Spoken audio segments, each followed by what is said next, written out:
Hey everybody, welcome to another Thingamajigger Thursday here at Tucson Acres, up here in northern Michigan. Great white north, holy crap. Today is December 5th, 2024, and since Thanksgiving weekend, I have now plowed more times than I did all last season. We definitely have more standing snow than at any point last year at all, and we're only a week and a half into the season. Brought myself a yardstick. This is an unmaintained, unplowed trail out here. We'll just take a gander. So 17 inches on the ground is what it appears to be. 15, almost 18. So yeah, we got quite a bit. I mean, I'm up to almost my knee. And yeah, way more snow than last year. This is more typical, you know, like when I grew up around here of what we get. So anyway, I got a packed show for you today. Got a whole bunch of things to show you. Got a couple little presents come in the mail early this year. So, well, not early. I've been waiting for 6 months for one of them, almost 6 months. But we'll get inside and get the show underway. All right, so we're back in the shop now. And I'm gonna start right off with these. I've been working on trying to get the best pair of work boots I can for me and what I do since I think it was May, earlier this year, 2024. And finally, this is my third pair now. The first two pairs had to get returned, but these are JKs. JK OT Pro Bison leather. The Bison is much softer. But I got a whole video coming out with all my different trials and tribulations on work boots for me. If you got really wide feet, you might want to check out the video. Plus, just, you know, I go through a whole bunch of different styles and brands to see really what is worth it. And honestly, I still don't know if these are really worth the 650 bucks, but we're gonna find out. Second, let's take a quick look at this. This just came in the mail today. Been waiting for a few months for this. This is my new 18 millimeter Skookum as Frig AVE knife. And this is how it comes. And since I was a purchaser of the 25, I also got an upgrade kit for that. Here's the copper upgrade kit. So you get the two guide rails that go in here where the titanium rail is, plus a new button, new release lever, and new, I think, Torx bit. Yep, Torx bit screws. So that's really cool. We'll be putting that together, and I can fix this one. And here's the 18 mil. It's funny, I don't even have any 18 mil blades. I'll have to pick some up tomorrow. And I'll make a video on putting this one together too. I'm sure it's exactly the same. I know the knife itself, you can see right here, there is some, not serrations, but like little grippies on the outer scales right up here. You can see the indents up here. And he said since it's a little bit smaller, they enclosed the end, whereas this one, the end is open. This one, the end is not.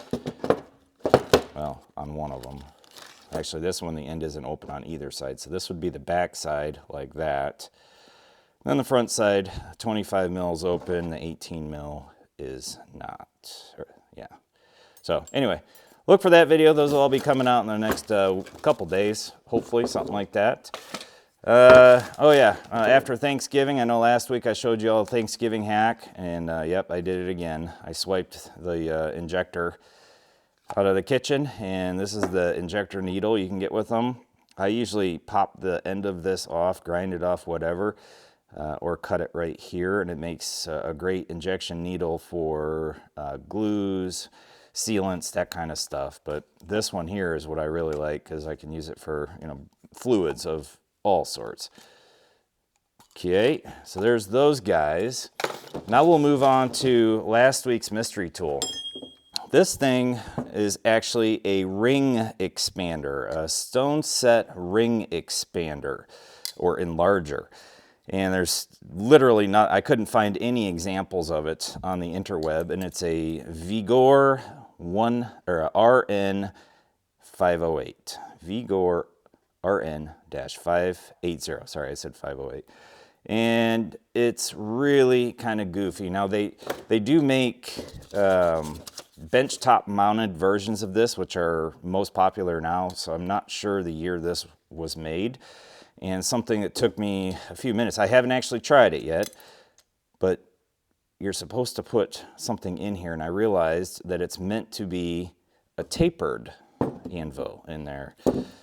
So this is just a punch, it's not the appropriate one, but you would put the ring on your anvil and then cinch it down like this, and then the stone would be opposite, right? So the stone would be up here, and then you would roll the back side of the ring in the grooves here to flatten it out or squish it down. You know, you're literally not forging, but you know, like cold forging, and you're expanding out that metal on the bottom side of the ring. And that's what they're for. And the missus is starting to get into jewelry making.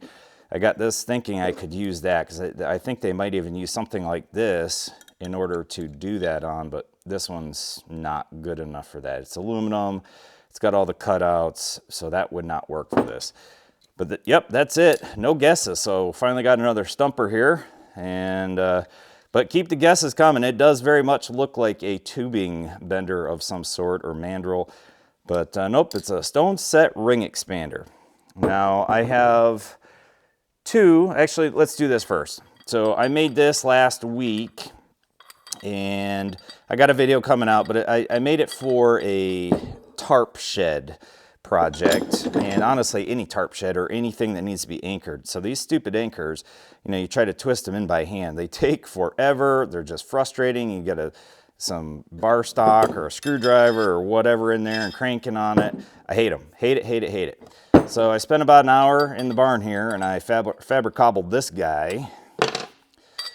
Just a chunk of pipe. I cut out a chunk of flat stock into a circle, welded that in, welded the 1/2-inch bar stock on there, drilled a hole. Now you can put a hitch pin through here, chuck it up like so, and I'm not joking. The first one I put in took less than 10 seconds. I'll throw a little clip up here.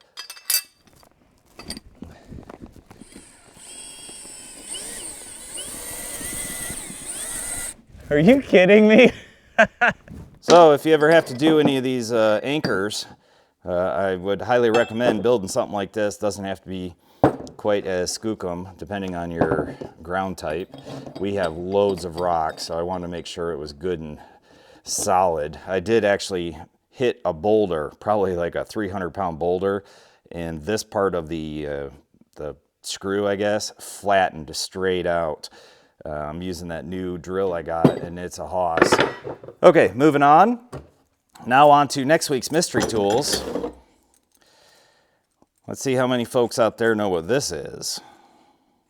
So it's got 3 little ball bearings in there that are released when you pull the end out. You pull that out, those get released, the hole basically expands, and you let it go. So if you know what that's for, go ahead and throw your guess in the comments. Then I've got 2 of these ones, and they're the same tool, just different years and all that. So I'll show you the older one first. I didn't cover up the name, so I'm not going to show you the backside, all of it anyway. But there's half of the backside. Here's the front side. It's got some fractions written on there: 1/4, 3/8, 5/16, 7/16, and 1/2. And that, I'm assuming, is corresponding to those hole sizes. When we turn the center screw, both sides close down evenly. So there's a reverse thread and a standard thread.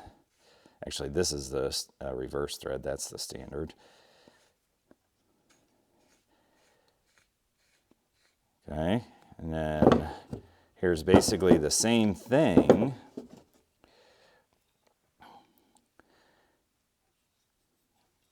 And the writing on this one's over here, so I'm not going to show you that, but same thing. It has different size holes in the middle. Reverse thread, standard thread. As you tighten it down, they come down together. Then there's these little sleeves here So these parts here can be screwed out, and different size sleeves can go in place, or in its place. And they all have different size internal diameter holes.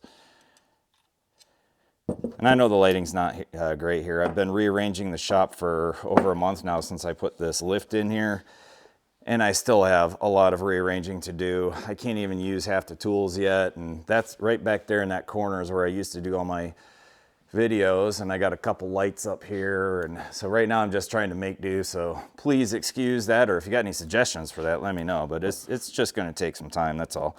Working on overhead lighting right now, as a matter of fact. I had to take down a bunch of my overhead shop lights. That one used to be right there, and then I've got a couple over here, but I've replaced a bunch of lights and added a bunch of new lights. The under lights here, what a difference. Holy crap, what a difference.